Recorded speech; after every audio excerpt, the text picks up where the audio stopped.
الحمد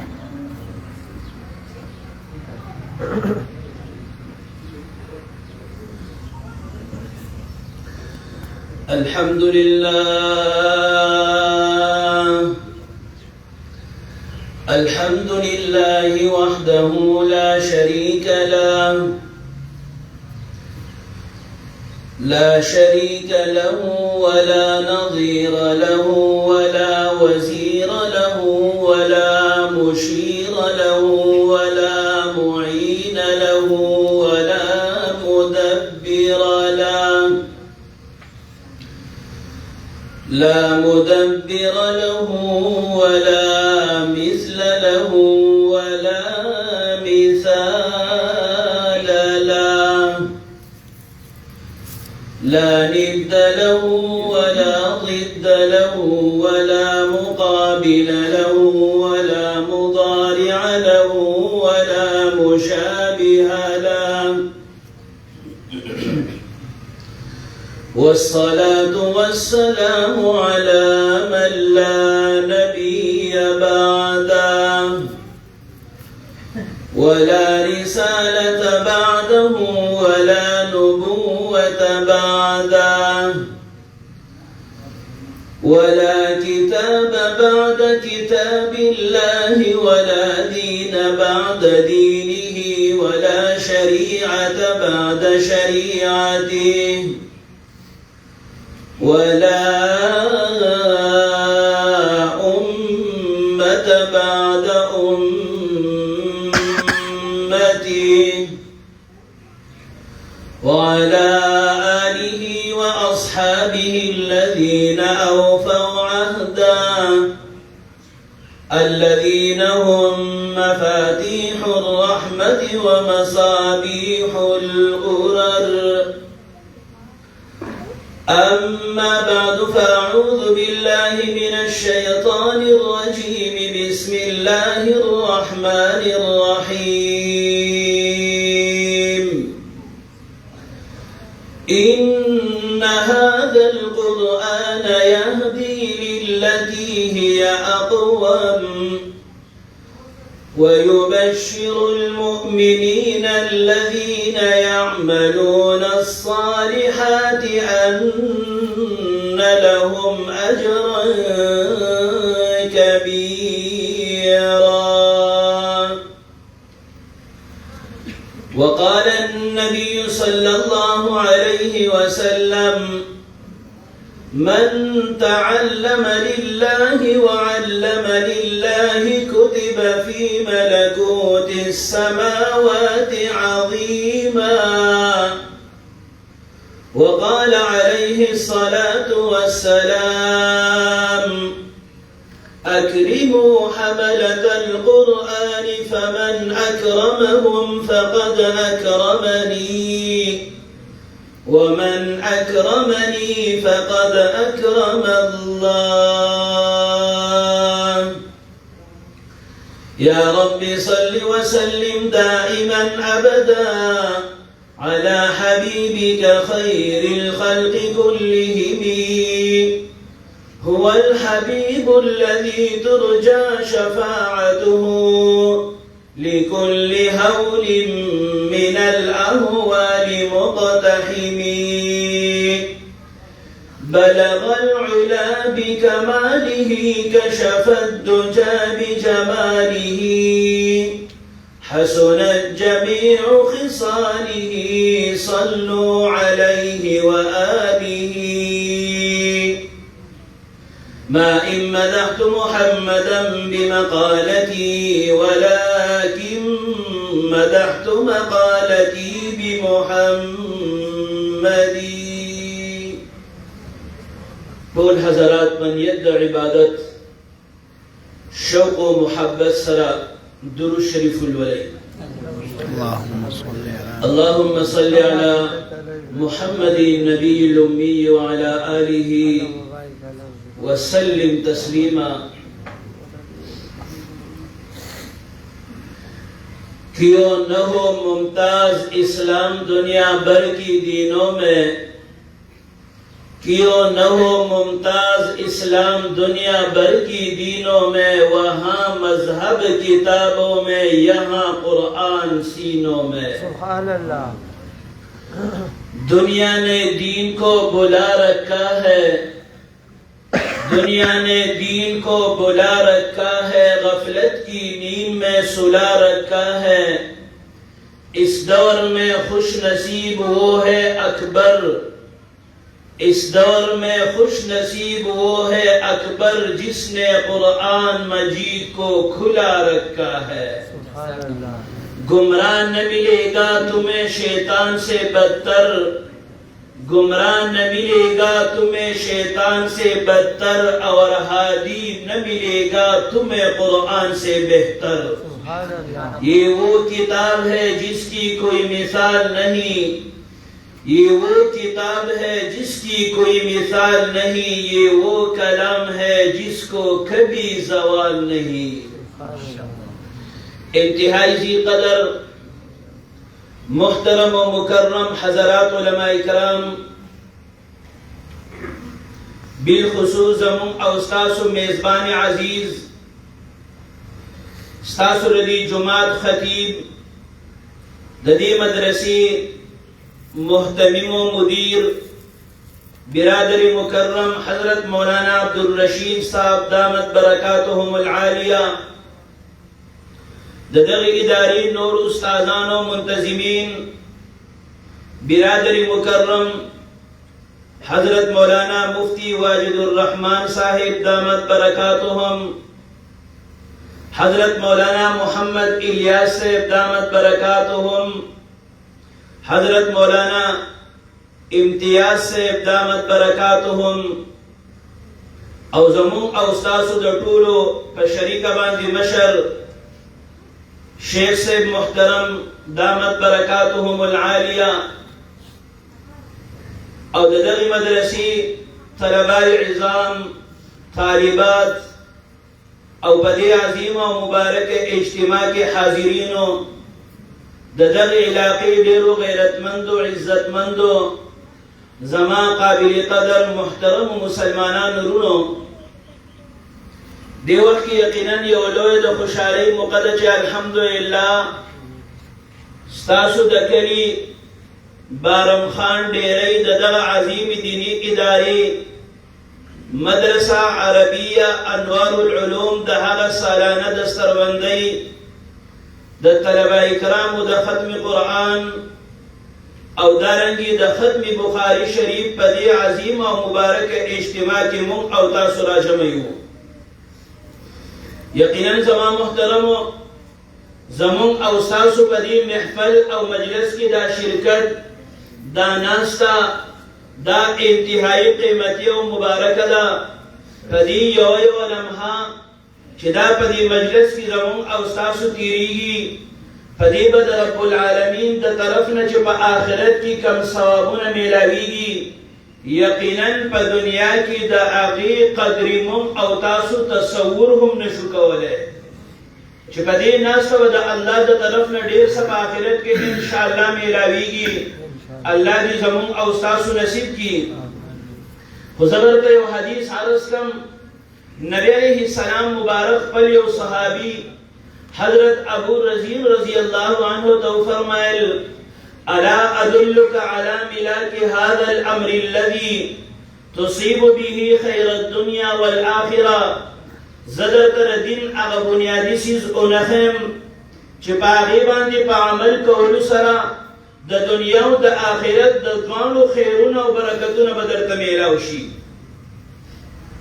और सहाबिया रसूल को जरूर या रसूल अल्लाह नबी अलैहि सलाम मुबारक और दो फरमायल अलैका बिमजालिस अहले ज़िक्र फदासी दीनिया और ईमानी और रूहानी और कुरानी महफिलों के नास्त कवा द दीन नास्ती पर बरकत ब अल्लाह द दुनिया द आखिरत द द्वानो खैरुन और बरकतुन दर की। जमा मुहतरम वस्तास हुआ है दा नास्ता मुबारक और कीमती दाव कनदा यकीनन ढेर मुबारक नास्ता दा ढेर मुबारक मजलिस है।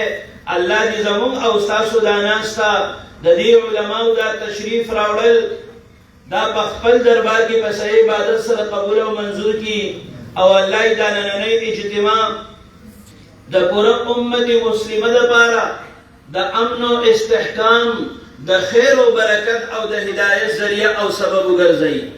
زما محترمو، زمان رستو به ان شاء الله لو شيوخ مشاعر او زمون مشران به تشریف راوړي، خصوصا زینت المحدثین استاذ العلماء والمحدثین حضرت مولانا شیخ ادریس صاحب دامت برکاتهم، دارنگی زمون ضرور محترم شیخ القرآن والحدیث مولانا ضیاء اللہ جان صاحب دامت برکاتهم.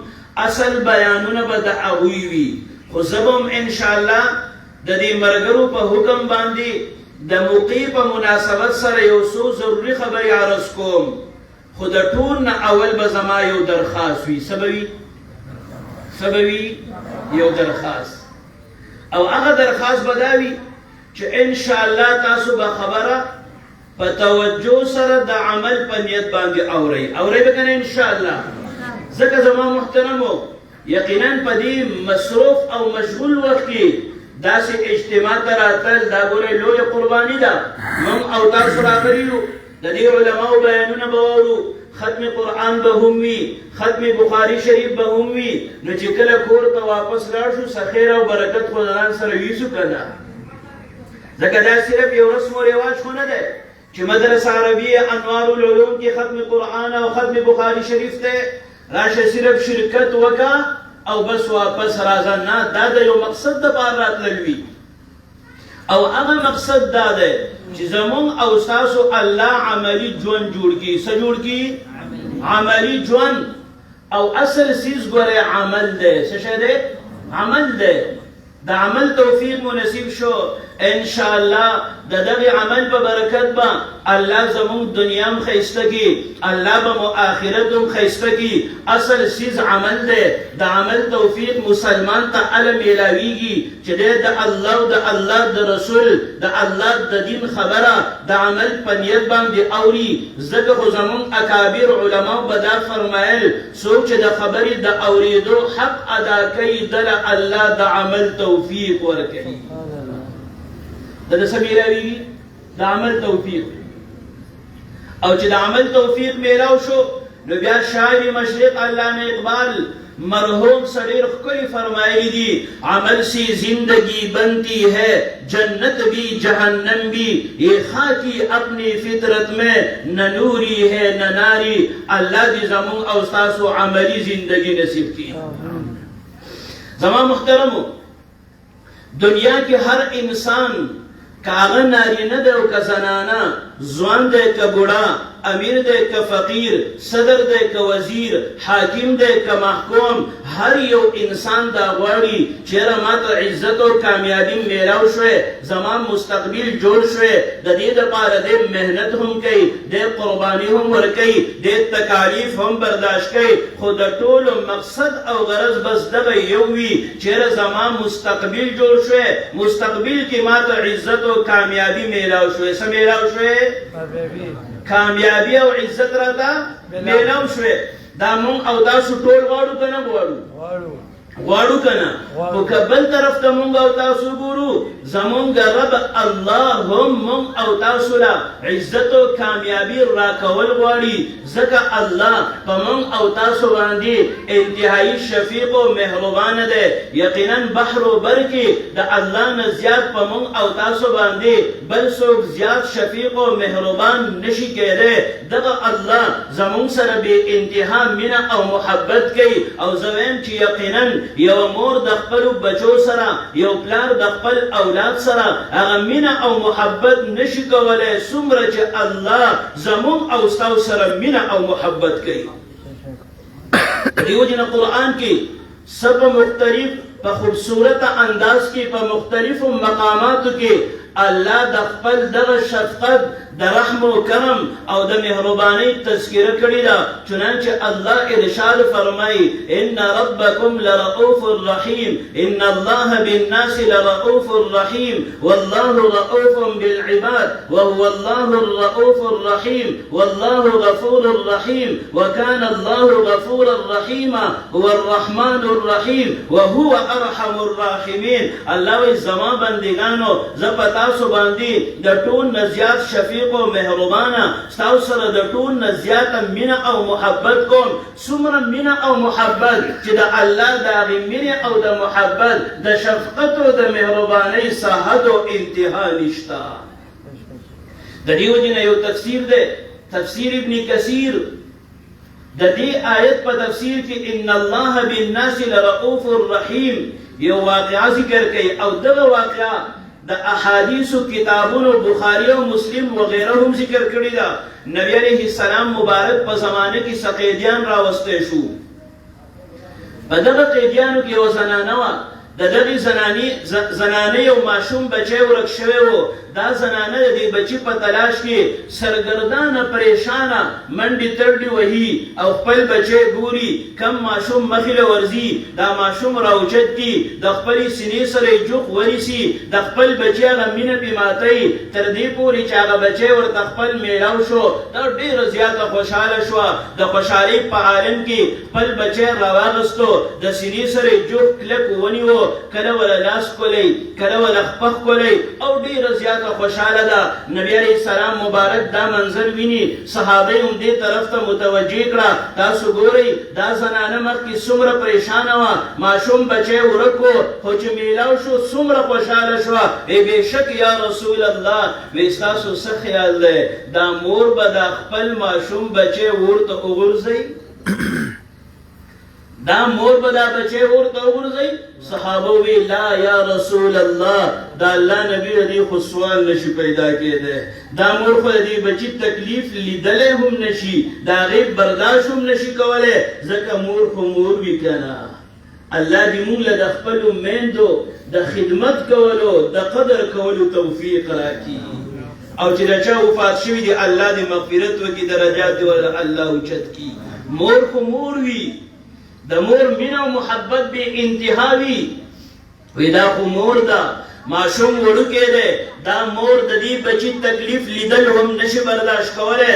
زما محترم وسواړئ نبی علیہ السلام مبارک په دې باندې وفرمایل تاسو د مور دا مینه وینئ د مور دا شفقت او مهرباني وینئ خو زما صحابه یاد ساتئ لله ارحم بعباده من هذه بولدها. څومره چې دا مور په دې خپل بچي باندې مهربانه ده د دې نه سوچون د زیات رب العالمین په خپلو بندګانو باندې مهربانه ده. نو ځکه الله مونږ له عزت او کامیابی راکول غواړي. هغه ډېر شفیق او مهربانه دی او د الله د شفقت او مهربانۍ زما محترمو اندازه د دې نه هم کېږي چې یقینا بېشماره نعمتونه الله راکړي دي. د الله دغه نعمتونه د الله دغه احسانات او انعامات شپه او ورځ هره لمحه او هر آن او ګړۍ د تیز باران په شان راباندې راورېږي. یقینا زموږ او ستاسو سره چې کم څه هم دي دا چاره کړی دي دا هر څه د چا د طرف نه میلاو دي دا د یو الله د طرف نه میلاو دي. تمام نعمتونه هر څه دا یو الله را کړي. هو الذي خلق لكم ما في الارض جميعا. الله وی زما بندگانو په مخ د ځمکه چې څه هم دي دا ما ستاسو د نفع او د فایدې دپاره پیدا کړي دي. که د ځمکې نظام دی که د اسمان نظام دی نور او سپوږمۍ ستوري او سیارې غرونه او سمندرونه ځنګلونه او بیابانونه کائنات او مخلوقات د دې ذره ذره الله زموږ او ستاسو دپاره پیدا کړي ده.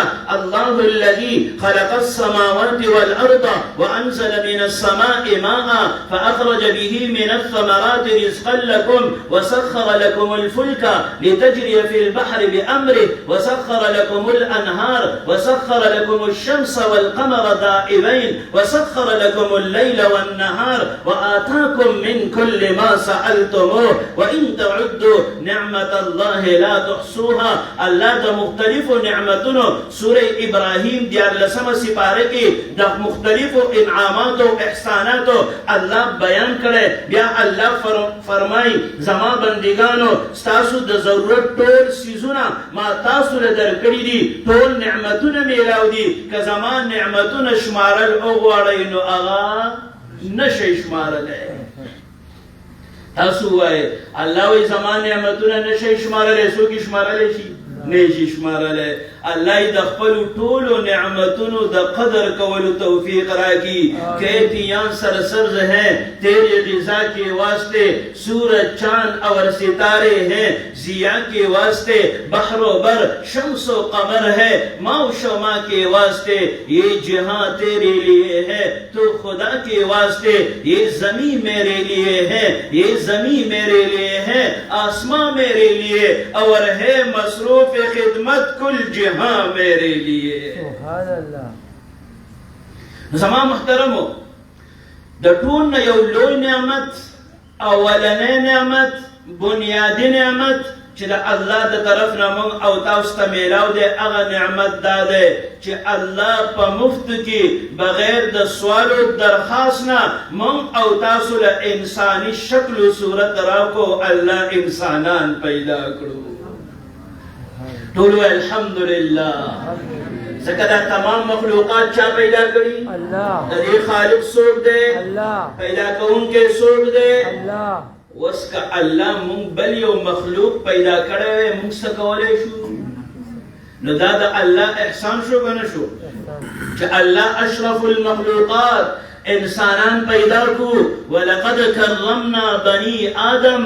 الله وی د انسان لا ما په تمام مخلوقات باندې فضیلت او غورواله ورکړی. دا انسان الله په ټولو کې افضل او اشرف پیدا کړی، د ټول نه غوره او بهترین پیدا کړی. انسان الله په تمام مخلوقاتو کې د ټول نه ډوله خوبصورت او خیسته پیدا کړی دی. چنانچه دیرشمه سپاره سوره 3 کې الله څلور قسمونه خوړلي. څو قسمونه؟ څو قسمونه؟ څلور. دا د څه دپاره خوړلي؟ د مضمون قسم د پوخوالي دپاره. ورنه الله ته د قسم ضرورت نشته. چې د قسم کم مضمون دی، د کم څیز چې الله بیان کوي هغه مضمون الله نور هم پخوي. نو الله د انسان د خوبصورتۍ نه مخکې څلور قسمونه خوري. الله څه فرمایي؟ والتین زما دې په انځر قسم وي، والزیتون زما دې په خونه قسم وي، وطور سینین زما دې په طور سینا قسم وي، وهذا البلد الامین زما دې په دې امن والا ښار مکه مکرمه باندې قسم وي. څو قسمونه شو؟ څو شو؟ مخکې الله څه فرمایي؟ څه فرمایي؟ لقد خلقنا الانسان في احسن تقويم. الله وی زما دې قسم وي، قسم وي، قسم وي، قسم وي ما دا انسان ډیر خیسته او ډوله پیدا کړی دی. دا څومره خیسته او ډوله دی؟ علامه قرطبي رحمه الله تفسیر قرطبي کې د دې سورت او د دې آیت په تفسیر کې واقعا لیکلي ده. خلیفه منصور دا غیو قریبی دوست او مرګره وو. دا غنومو عیسی ابن موسی الهاشمی. کان یحب زوجته حبا شدیدا. د خپل بیگم او د خپل ښځې سره ډیره مینه او محبت و. عیسی ابن موسی یوه شپه د خپل ښځې سره خبرې اترې کوي. د خبرو په دوران کې خپل بیبي ته ووي ان لم تکوني احسن من القمر فانت طالق ثلاثا. او بیگم که ته د سپوږمۍ نه زیاته ډولۍ او ښایسته نه یې نو تا ته 3 طلاق دي. چنانچه هغه هم د دین نه خبرداره وه. په دې سره د خپل خاوند نه جدا شوه. وی تا خو ماله طلاق راکړه ځکه انسان ډېر ښایسته شي نو سپوږمۍ ته خو نشي رسېدی. سپوږمۍ خو د شپې راوخېږي ټوله دنیا څه کي؟ روښانه کي. نو زه سپوږمۍ ته چېرته رسېدی شم او تا خو ماله طلاق راکړه که زیاته ښایسته نه یې نو طلاق زه خو نه یم ښایسته. طلاق واقع شو. عیسی ابن موسی هم ډېر خفه دی چې الله دا کیسه خبره وکړه. ما خو هسې ګپ لګو، هسې یوه عامه خبره مې کوله. دا خو مې ډېر لوی خطرې والا خبره وکړه. ټوله شپه په پریشانۍ بېچینۍ کې تېره شوه. سحر خلیفه منصور مجلس ته راغی، واقعه یې ورته بیان کړه. هغه علما او فقها راجمع کړل، د مسلې تپوس یې وکړو. ټول علما وایي طلاق واقع شوي دي. یو عالم چې هغه زمونږ د امام صاحب امام اعظم ابو حنیفه رحمه الله شاګرد و، هغه خاموش ناست دی. خلیفه منصور د هغه نه تپوس کوي، صاحب ته هم د دې مسلې په باره کې څه ووایه که نه، دا طلاق واقع شوي دي که نه دي. کله چې د هغه نه تپوس وشو، هغه وایي بسم الله الرحمن الرحیم او د سورې تین دا آیتونه یې ولوسته، والتین والزیتون وطور سینین وهذا البلد الامین لقد خلقنا الانسان فی احسن تقویم. وی دلته الله قسمونه خوړلي چې انسان ما د هر څیز نه ښایسته او ډولې پیدا کړی دی.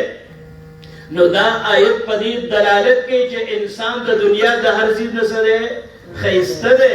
الله وایي احسن مې پیدا کړی.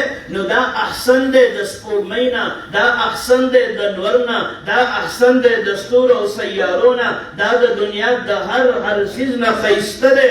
ځکه الله فرمایي لہذا عیسی ابن موسی الهاشمي په خپل قسم کې بری دی او طلاق نه دی واقع شوي. ځکه الله فرمایي انسان ما د هر څه نه ښایسته پیدا کړی دی. ټول علما ورسره په دې باندې اتفاق وکړو چې واقعي د خبره صحیح ده. نو زما محترمو په موږ باندې د الله لوی احسان ده چې الله انساني شکل و صورت را کړی دی. ځکه امام شاه ولی الله محدث دهلوي رحمه الله فرمایي او انسانانو په موږ باندې د الله په انعاماتو کې لوی انعام ده چې الله انسانان پیدا کړي وو. ټول ووایي الحمدلله. الله دی په صحیح معنو کې مونږ او تاسو انسانان جوړ کړي. زما محترمو دغه الله په موږ دومره شفیق او مهربانه چې څرنګه هر انسان مستقبل غواړي چې مستقبل می جوړ شوی، مستقبل می څه شوی؟ عزت او کامیابی میراو شوی. الله هم عزت او کامیابی را کول غواړي. د دغه عزت او کامیابی لپاره الله د خپل طرف نه مونږ له یو عظیم نعمت راکو د قرآن عظیم الشان په شکل کې چې دغه قرآن د الله آخري کتاب د الله په آخري نبی امام الانبیاء محمد رسول الله صلی الله علیه وسلم باندې الله نازل کو. د دې آخري امت زمون او تاسو د هدایت او د اصلاح او د عزت لپاره د دنیا او د آخرت د عزت د سعادت د کامیابی او د خوشحالی لپاره الله موږ خپل عظیم کلام قرآن عظیم الشان را کړی دی او دا دومره عظیم کتاب دی. زما محترمو د قرآن د عظمت څه حد او انتها نشته. قرآن د چا د طرف نه راغلی؟ دا د الله د طرف نه. دا قرآن د الله کتاب دی. خو د کتاب سره سره تاسو ما ته ګورئ، ما طرف ته توجه ساتئ. د کتاب سره سره دا کلام هم دی. څه دی؟ کلام څه ته ویل کېږي؟ خبرو ته. قرآن خبرې دي. دا د چا خبرې؟ د یو انسان نه، د یو بشر نه، د یو نبی اولین نه، د یوې فرشتې نه، د جبریل او د میکائیل وغیره نه، د یو صدر د وزیر نه، بلکې قرآن د چا کلام دی؟ وانه لتنزيل رب العالمین تنزیلا ممن خلق الارض والسماوات العلا الرحمن على العرش استوى. دا د هغه رحمان ذات، دا د الله کلام دی. څرنګه چې الله ته په تمام مخلوقات باندې فضیلت او غوړوالی میلاو دی، دارنګې د الله کلام ته په تمامو کتابونو او کلامونو باندې هم فضیلت او غوړوالی حاصل دی. فضل کتاب الله، فضل کلام الله على سائر الكتب كفضل الله على سائر خلقه. نو قرآن دا د الله کلام دی. کلام کی وزن دا د متکلم نه پیدا کیږي. کلام کی وزن دا د متکلم نه پیدا کیږي. څومره خبر والا وزنی او طاقتور وي، دا هغه په خبره کې وزن او طاقت وي. زه به مثال درکم. ستاسو له 400 په دې بازار کې اعلان وشي، سبا به بازار بند وي، دکانونه به بند وي. دا اعلان یو عام سړی وکړي، څوک یې پروا نه کوي. دا اعلان د حکومت ورک د طرف نه وشي، نو ستاسو څه خیال دی؟ دکان به څوک کولاو کړي؟ نشي کولاواله ځکه شاته په خبره کې څه دی وزن ځکه دی چې خبري والا څه دی وزنی او طاقتور دی نو قرآن د چا خبرې دي شوق سره جواب راکړي الله خبرې دي الله خو الله دی وراء الورا دی بلند او بالا دی نه د الله ابتدا شته نه انتها شته د ابتدا نه پاک دی د انتها نه پاک دی د فنا نه پاک دی د زوال نه پاک دی د مد نه پاک دی د خوراک او اسکاک نه پاک دی د خوب او پرکارۍ نه پاک دی د هر قسمه عیب او نقصان نه پاک ذات د چا دی د یو الله دی چې هغه وراء الورا دی د الله دا کلام بلند او بالا دی څه دی بلند او بالا دی نو الله وایي زما بندګانو د دنیا او د آخرت عزت او کامیابي غواړئ نو د دې دپاره ما خپل عظیم کتاب قرآن عظیم الشان درلېږلی دی د قرآن د نزول سره الله اعلان کوي زما بندګانو ان هذا القرآن یهدي للتي هي اقوم دا قرآن په دې کې ستاسو د دنیا او د آخرت خوشحالي او کامیابي نجات او عزت ما ایښودی دی که تاسو د دې سره تعلق قائم کو دنیا کې به هم عزت میلاوي آخرت کې به هم عزت میلاوي د قرآن د نزول سره الله اعلان کوي وهذا کتاب انزلناه مبارک دا خیر او برکت والا کتاب دی د کم انسان د دې سره تعلق قائم شي هغه انسان هم برکتي جوړیږي څه جوړیږي برکتي جوړیږي دا هغه قرآن چې د دې د نزول سره الله اعلان کوي کتاب انزلناه الیک لتخرج الناس من الظلمات الى النور دا بتا د تیرینا رڼا طرف ته راوباسي دا هغه قرآن دی طالب د غلامۍ نه نجات درکوي د پریشانۍ نه به نجات درکوي دنیا کې به هم عزت میلاویږي آخرت کې به هم عزت میلاویږي اقرأ وربک الاکرم ذکر کو یو شاعر سوئی تیرے ہاتھ میں ہو قرآن اور تو دنیا میں رہے پریشان تیرے ہاتھ میں ہو قرآن تو دنیا میں رہے ناکام و نامراد تیرے ہاتھ میں ہو قرآن تو دنیا میں رہے غلام یہ ہو نہیں سکتا کیونکہ یہی ہے اعلان قرآن میرے رب کا فرمان اقرأ وربک الاکرم میرے بندے تو پڑھ قرآن تیرا رب تیرا کرے گا اکرام اللہ سنگ اکرام کئی دا اغا عظیم کتاب دے چې کم مسلمان کم انسان د خپل سینې سره ولګو الله د فرش نه اوچتای عرش ته رسي کم ځای ته رسي عرش ته رسي د الله باغیان د الله ولیانو دوستان جوړیږي دا الله نه لري خلک دا الله ته نږدې کیږي څنګه نږدې کیږي زه به یو مثال درکم تفصیل کی نظم گورے زمان محترمو دغه د عربو باشندگانو دغه د عربو اوسیدونکي خلک زمانه جاهلیت کې هغوی ته جاهلین مکه ویلی شو جهلای عرب ورته ویلی شو مشرکین مکه ورته ویلی شو کفار مکه ورته ویلی شو هر قسمه بدعملي هغوی کې موجوده وه معاشره کې د هغوی څه حیثیت قدر و قیمت نه و کله قرآن راغی نبی علیه السلام مبارک تشریف راوړو هغې خلقو قرآن د سینې سره ولګولو قرآن په خپله زندګۍ کې راوستو د قرآن د قرآن د تعلیماتو مطابق زندگی اختیار کړه دغه د عربو باشنده خلک چې مخکې څه حیثیت نه و په خپله قرآن کې الله فرمایي وان کانوا من قبل لفی ضلال مبین مخکې دوی د ګمراهۍ په لاره باندې روانو قرآن راغی بیا الله فرمایي اولئک علی هدى من ربهم واولئک هم المفلحون دغه خلک دا د نبی علیه السلام صحابه جوړ شو او الله وی هم دوی هدایت والدی هم دوی پورا کامیاب دی مخکې الله وی وکنتم علی شفا حفرة من النار د جهنم په غاړه باندې ولاړ وی بیا قرآن راغی صحابه قرآن د سینې سره ولګولو بیا الله فرمای کلا وعد الله الحسنى زمان نبی ستا هر صحابي دا جنتی دی مخکې الله فرمای اذ کنتم اعداء تاسو د یو بل دشمنان وی قرآن راغی هغه صحابه فألف بين قلوبكم فأصبحتم بنعمته إخوانا رحماء بينهم جوشو يؤثرون على أنفسهم ولو كان بهم خصاصة جوشو دا صد بركتا دا د قرآن د برکته نو صحابه جوړ شو د قرآن د برکته صحابو ته دومره لوی عزت میلاو شو دا د قرآن د برکته یقینا زما محترمو نن که موږ او تاسو هم دنیا او آخرت کې صرف دنیا نه دنیا کې به هم الله عزت راکوي آخرت کې به هم الله عزت راکوي که موږ خپل تعلق د قرآن سره قایم کو دغه صحابه وو د هغوی زندګۍ څنګه وي چې زما محترمو هغه واقعه هم تاسو ته یاده ده چې کله د نبی علیه السلام خلاف دارالندوه کې میټینګ وشو کافرانو وی د نبی علیه السلام خاتمه پکار ده شمع رسالت دا مړه کول او ختمول پکار دي دا کار به څوک وکړي عمر فاروق صاحب وایي لا ایمان یې نه دی راوړی لا مسلمان نه دی وایي دا کار به زه وکړم ابو جهل ابو سفیان عتبه او شیبه وایي ها عمر دا کار هم ته کولی شي عمر توره په لاس کې واغسته د کور نه بهر راووتو یو صاحب تپوس کوي این تقصد یا عمر ای عمر چېرته روان یې وایي اريد ان اقتل محمدا د نبي علیه السلام د قتل په اراده باندې روان یم هلته چې کله بیا